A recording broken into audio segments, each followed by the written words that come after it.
Sally po, pagka nakakolekta, dinadala po sa office ko yung mga pera, nakabox po, nakasil po siya lahat. Hindi ko po ginagalaw dun yon at pinakukuha po ni boss sa opisina ko. Sino si boss? Boss Henry Alcantara.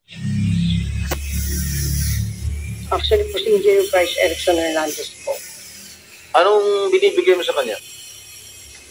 Yung ano po, yung ginagamit po yung lisensya ko. Yung Saan niya ginagamit ang lisensya mo?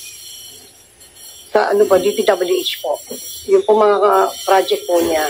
So, ginagagamit mo lisensya mo kay Bryce. Yes po, Your Honor. Bryce, ano ang masasagot mo? Kagaya nga po nung sinabi ko kanina, Your Honor, si Sally po, pagka nakakolekta, dinadala po sa office ko yung mga pera, nakabox po, nakasil po siya lahat. Hindi ko po ginagalaw dun yon at pinakukuha po ni boss sa opisina ko. Sino si boss? Boss Henry Alcantara po. Magkano binibigay mo, Miss Sally? Your Honor, marami po. Minsan po 245 million. In cash? Yes, Your Honor. Dinadala mo yung 245 million sa DPWH, sa opisina sa DPWH? Actually, Your Honor, putol-putol po yun. Minsan po 100. Even though, 100 million? Yes, Your Honor. Ano yun? Ilang maleta yun? Saan Nasa- mo nilalagay 100 million? Nasa box po, Your Honor. Isang balikbayan box? Hindi magkakasya. Hindi po, marami pong boxes po, Your Honor. Anak ng pating, hindi ba nakikita ng mga empleyado ng DPWH may dala-dala kang kahon? Na palagay ko, I assume, alam nila na pera yun. Yes po, Your Honor. Nakikita po nila, sigurado po ako yun. This is outrageous. Mr. Bryce, Yes, Your Honor. alam mong pera yun? Yes po, alam ko po. Teka, bakit nagkakalaga 200? I-breakdown mo nga, Miss Sally. Bakit 245 million na installment? Minsan po ganun. Hindi, magkano ang pinakamalaking sa isang araw? Magkano ang pinakamalaking delivery mo doon sa DPWH? Hindi po kasi pare-parehas, Your Honor. Yung pinakamalaki lang. Gusto ko malaman. Sandali lang. Para medyo linawin, Senator Jinggoy. Ilang projects ba ang pinag-uusapan natin dito? Actually po, marami po yun. Hindi nga, bigyan mo kami ng estimate lang. Ilang projects ba ang pinag-uusapan?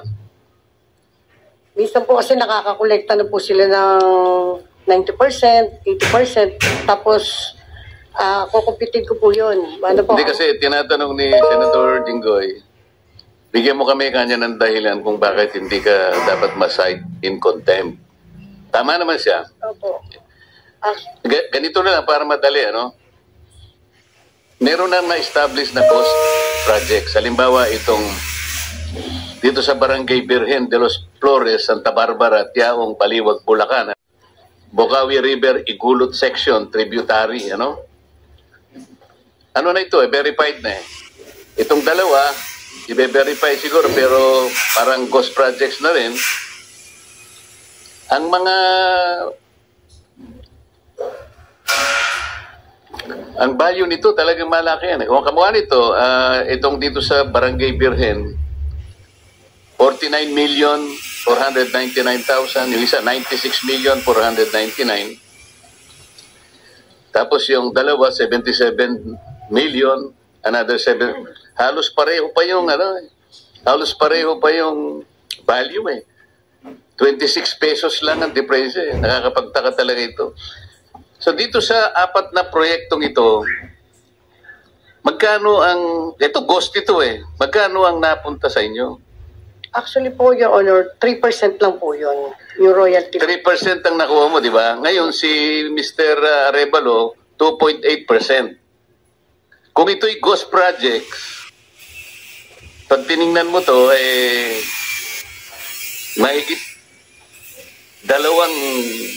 halos 300 million ang pinag-uusapan dito eh. Kung 3% ka lang, 2.8% si Arevalo, napupunta yung karamihan nito.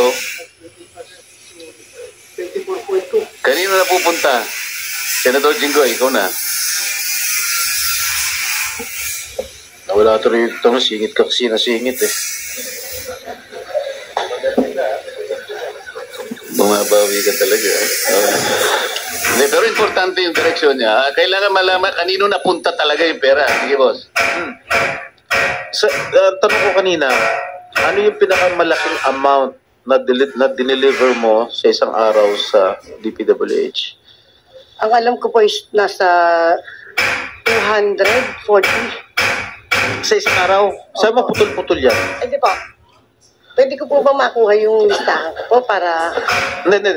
Siyempre, alam mo na rin yun, 240 million sa isang araw na nakapag-deliver ka. Apo, minsan po kasi putol-putol. Minsan na 145 tapos 100. So, ibig mo sabihin, it's more than 240 million. Am I right? Am I correct?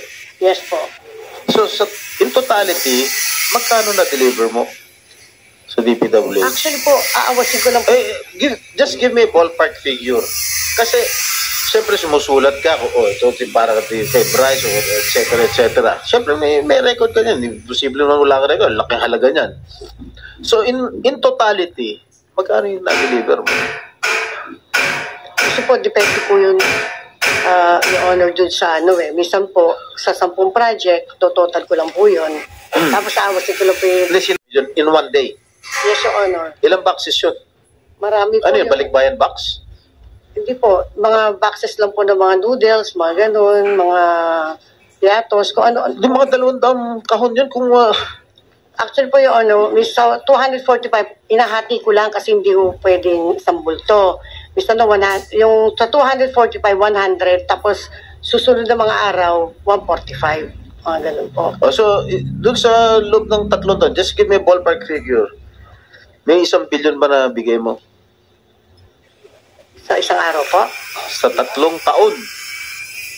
From 2022 to 20... as we speak. Meron naman po siguro. Meron naman po. Wow! 1 billion. Pag po pinagsama-sama po yung honor. Pag pinagsama-sama po yung collection po. Kaya nga. So, lahat yun nabigay mo kay Bryce? Yes, your honor. I'm just assuming. Siguro, Bryce, yan yung mga pinapatalo mo sa casino, no? Your Honor, kaya pa ng sabi ko kanina, ang nagpapalaro po sa amin na yung boss ko, pera niya po ginagamit. I'm not defending Mr. Alcantara, no? Just common sense lang. Common sense lang. Bakit niya pahiram yung pera sa'yo para maglaro? Your Honor, dumating po kasi yung time ng 2023 na nanalo po kami ng malaki sa Resorts World. Kaya po, tama po yung sinabi nyo, naban po kami doon, kaya lumipat po kami. So kayo lumipat? Sa Soler po. Bakit kayo naban ulit? Kasi nanalo po kami. Oh, nanalo lang kayo, naban na kayo? Opo, Siguro ilang milyon ang pinanalo nyo. Totoo Hindi po. naman ganun ang nasagap ko eh. Nagmamoney launder kayo eh. Hindi po, Your Honor. Nagdideposito kayo ng cash sa cashier dun sa Resort World. Maglaro kayo, pag nanalong konti, dinidro nyo. No? Minid. Hindi po, Your Honor. Alam mo, huwag ka magsisinungaling. Total naman, yung motion ba ni Senator Erwin, which I seconded, ano yun? Is it applicable right now?